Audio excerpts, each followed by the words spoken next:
Hoy, ang bibig, Diyos ko, day. Sara mo nga, baka may pumasok na langaw. Ano tingin mo kay Adli? Si Adli? My gosh, don't tell me may gusto ka sa kanya. Ano nga tingin mo sa kanya? Tao. Gwapong tao. Gwapo niya nga, no? I heard my name. Adli baka mo? Anong may paglilingkod ko sa inyo, mga binibini? Crush ka nitong best friend kong si Kari Adli. Alam ko. Ay, ha? Ha?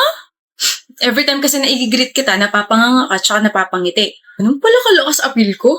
Ang gwapo Wala yun. ng mga forma mo. Ang gwapo ka ng mga forma mo. Crush ko yung style mo, Adli. Eh ako, yung ako mismo, gwapo ba ako? Crush mo ba ako? Nakaka-conscious ka naman tumitig. Never ko pa naisip yung feelings ko for you kasi ang lagi ko napapansin is yung mga sinusuot mo. Ang galing mo magdala ng damit, tapos bagay pa dyan sa buhok mo, sobrang fluffy. I mean, bukod doon, ang gwapo mo. Tapos ang lakas nga talaga ng appeal mo. Hindi ka lang din puro forma kasi matalino tsaka masipag ka. Di ba nasa dean's list ka? Nakakadagdag gwapings yun. Overall, gusto kita. Shucks. Sorry, nanghina yung tuhod ko. Pero, hindi mo naman kasi ako type, so, okay lang. I just expressed my feelings towards you. No pressure at all. Ano pa ba? Hoy, Kari, type kita. Gusto kita, crush kita, o ano man tawag dyan. Bakit? Bakit mo ako gusto? Bakit mo ako type? Bakit? Bakit ako? Kasi sinasalubong mo ako tuwing umaga. Niningitaan mo agad ako. Hi, Kari. Hi. Hi, Kari. Hi. Adli. Hi, Kari. Good morning. Hi, Kari. Kahit na bad trip ako tuwing umaga, pag nakikita kita, feeling ko okay na ako kasi may isang taong kaya akong harapin kahit na hindi approachable yung aura ko. Kari, you're literally a walking ray of sunshine. May na-discover akong bagong cafe malapit dito sa school. Date tayo mamaya. Wow! Pagkatapos ako gawing audience ng dalawa, iniwan lang ako rito. Hindi man lang ako inalok. Buhulin ko kaya yung dalawang yun. Nasaan na ba kasi yung akin? Hanap mo ako, Tina?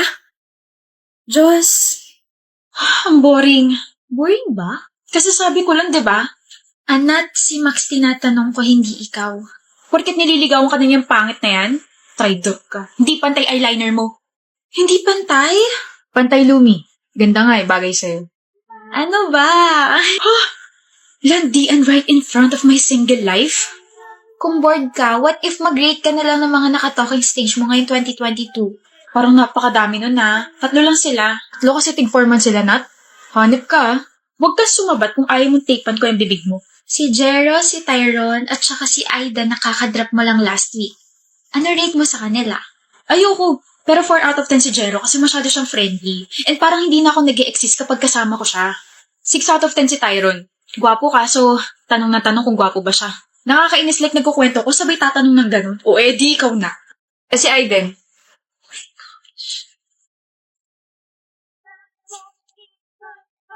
Si Aiden? Humingiti ka! 100 out of 10. Gwapo, gentleman, mabait, malawak yung pag-iisip. Kaso, ang taas masyado tsaka hindi ako gusto. Sino may sabing hindi kita gusto? Lumi, bakit parang naging lalaki yung boses mo? Hi. Aiden. Tara Max, iwan na natin sila. I think the world is healing na magkaka-love life na sila. Tara. Hoy! Dali. Sino may sabing hindi kita gusto? Wala. Umamin ako sa'yo. I told you I like you. Huh? Wala akong... Sa last call natin, 2 weeks ago. Don't tell me, tulog ka nung umamin ako sa'yo. Sorry, antukin lang. Kaya pala hindi ka na sumagot hanggang sa makatulog na ako. Tapos days after, dinlock mo na agad ako. Sorry na. Pero, 100 out of 10 pala. Tumigil ka nga. Ikaw nga, 5 out of 10 lang para sa akin. Bakit? Grabing rate naman yan. Kasi you're the one for me. Sino ba may sabing dinrap kita? Hindi ka na, usap na ulit tayo. Ano ba nangyayari sa akin? Naging lumi boses ko ah. Putek na yan. Halika na. Ah.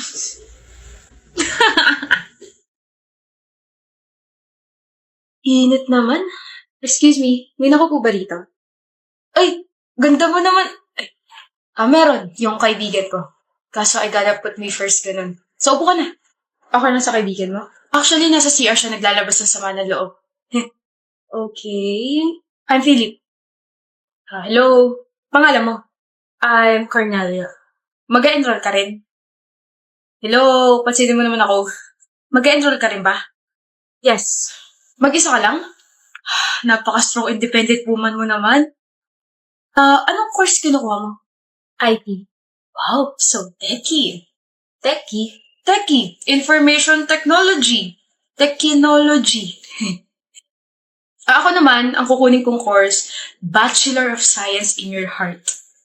Huh? Ikaw ang kukunin ko. Yung puso mo, pupunin ko. Charot. Ito naman, biglang nangasim yung mukha. Nagbibiro lang ako. Pangit ang biro mo. Sungit. Ba't ka natatawa? May nasabi ba ako nakakatawa? Medyo nakaka-offend ah. Nothing. Grabe lang yung second-hand embarrassment na nakukuha ko from you. Ano? Pwede mag-suggest? Ano? Don't be like this to other people. Baka maging uncomfortable sila lalo na at hindi ka nila kilala. Wait, uncomfortable ka sa akin? Yes. Learn to read the room. I'm not answering your questions kanina kasi ayoko makipag-usap sa'yo. But you're really makulit. Please don't take this in a negative way. I'm just educating you. Kala mo naman maganda. Maganda talaga ako. Tsaka nakalimutan mo na ba unang lumabas dyan sa bibig mo pagkakita mo sa akin? Ay, ang ganda mo naman. Kapal lang mo. Mukhang natapakan ko yata ego mo. Okay lang yan. Marami pang mangre-reject sa'yo. Excuse me. O pre na kasi mga dyan. Kapal lang mukha ng babaeng nakatabi ko, Ruben. Kala mo kung sino, napakayabang. Nagpakilala ako pero sinungitan ako. Bumanat lang naman ako, sabay pangit pala ng ugali. Kilala ko yun. Si Driana yun. Kanina pa pala siya nandito. Anyway, yung student ka kasi kaya di mo siya kalala, pero sikat yun sa buong school sa pagiging matapang tsaka may pinaglalaban, ganun. Teka, Driana? So, ang pangalan niya, Cornelia Driana. Baliw ng Cornelia. Driana Hernandez lang pangalan nun. Saan mo nakuha yun? Anak lang, pati pangalan pinagkait sa akin. Gano'n ba talaga kaayaw niya sa akin? Buwis. Okay lang yan, pre. Ganun actions ng girlfriend ko kapag uncomfortable siya sa isang tao. Ha? Girlfriend? Oh, 3 taon na kami. Huwag mo na ulitin, ha? Sige, Philip. Puntahan ko lang yung girlfriend ko si Court. Good evening, love. How's your day? Sobrang pagod. Kanina ko pa gustong umuwi kasi panikoda yung boss ko eh. Kahit yung hindi ko naman dapat gagawin, sa akin pinapagawa. Galit ka ba? Oo naman. Sino hindi magagalit sa kanya? Tsaka ba't mo pa tinatanong yung obvious? Bakit mo naman ako tinataasan ng boses? Ako ba kaaway mo? Okay, sorry Viv. Pagod lang talaga ako. Then bakit late ka na nakauwi? Naya ako ng boss ko mag-dinner. Sorry ko, hindi ko nasabi sa'yo to. So hindi ka na makakasabay sa akin kumain. Hinintay mo ko? Sabi mo kasi kaninang umaga sabay tayo. Pero okay lang.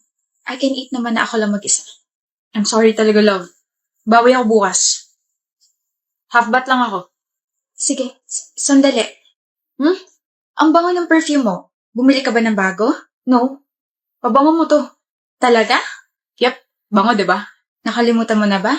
Yung mga ginagamit kong pabango, yung mga katulad nung sayo, yung mga matatapang, never ako gumamit ng vanilla scent o kahit na anong pambabaeng pabango. Love, kasi napadikit kasi sa akin yung boss ko during dinner. Sa kanya yata tong pabango na naamoy mo. Then bakit ka nagsinungaling? Para hindi ka na mag-overthink. Look, Viv, nagbago na ako. Hindi naman na kita lulukohin. Hindi na ako ng bababae. I swear napadikit lang yung boss ko sa akin. What did you say? Napadikit lang yung boss ko sa akin. Hindi. Nagbago ka na. Hindi mo na ako lolokohin. Hindi ka na ng bababae. So, ibig sabihin, ilang beses mo na ako niloko dati. Tama pala yung hula ko. Viv, wait. That was a year ago. Nagbago na ako, Viv. Viv, huwag kang lalapit dahil nagsisimula na ako mandiri sa'yo. I asked you a lot of times. I gave you a chance to tell the truth. Pero totoo pala talaga. Hanabihan mo pa ako na nahihibang na ako na gawa-gawa lang yun ang utak ko. Kahit siguro ilang beses mo sabihin na nagbago ka na, kahit ilang beses kang mag-explain, hindi na mawawala sa utak ko yung sinabi mo. Ano pa bang tinatago mo, Ambrose? Wala na. Wala na akong tinatago. See? Hindi na ako naniniwala. No, I can't marry you. Viv, malapit na yung kasal natin. At malapit na rin ako maubos, Ambrose. I really can't marry you. Viv,